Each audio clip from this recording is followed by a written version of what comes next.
Sorry. The minister, the former minister of health is not telling us the truth. There is no way the vaccine could have come to Kenya if it was not approved. That is the first thing. They had an approval from the Kenya Medical Practitioners Board, and it was even administered. 230,000 doses were administered. But it was politics which made it to go out. It was a private venture. Yes, they had everything, but the minister is not telling us, the former minister is not telling us the truth. Are you not telling us the truth? Yes, Mr. Chairman. Hold there. Yes, Junet. Chairman, I agree with the Honorable Dawood. The vaccine arrived in Kenya with the approval of the government, and it was administered to many people, including the current president. And what happened when the current president, who was the deputy president, took it, is when that regime stopped it. Let us be honest to each other. Yeah, let's be honest. Mr. Chairman. Did you play politics with the health of Kenyans?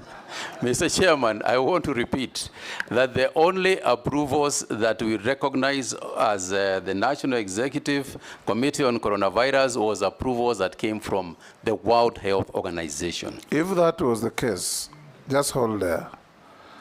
How did the vaccine get into Kenya and have it administered on Kenyans before you chased it away?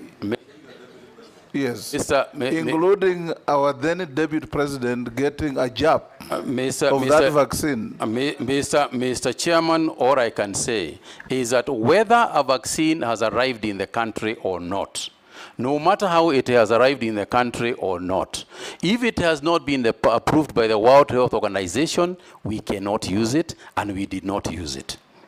I think I rest my case.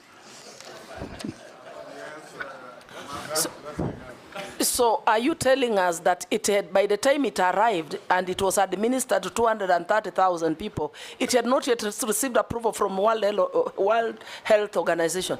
Absolutely not. And I think, Mr. Speaker, I do not recall the actual figures that it had been administered to. I cannot remember now what figure, but I don't think it was anywhere near, the kind of figure that you had said. Suffice it to say, Mr. Chairman, that the decision that was made at the time by the National Emergency Response Committee and the Ministry of Health was that we will not, and we would not in the future, use any vaccine that had not been internationally approved by the World Health Organization. And you are the chairman of that committee? And I was the chairman. Yes. And I take responsibility. And we agreed, Mr. Chairman, we agreed, even at that point, as I remember, we agreed that if the vaccine could get World Health Organization approval, we would use it.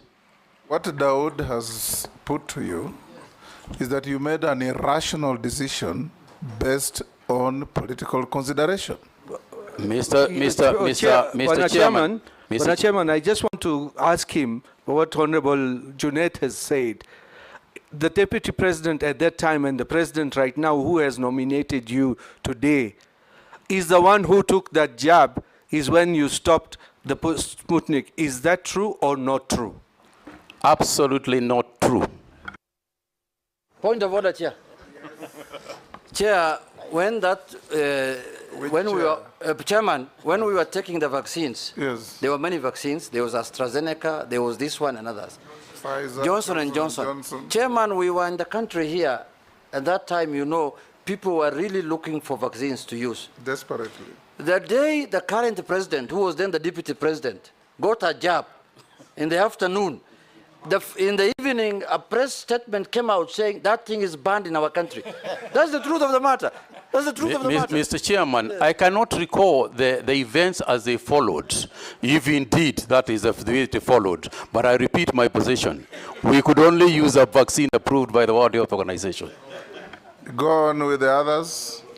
I'm sure you know. Mr. Chairman,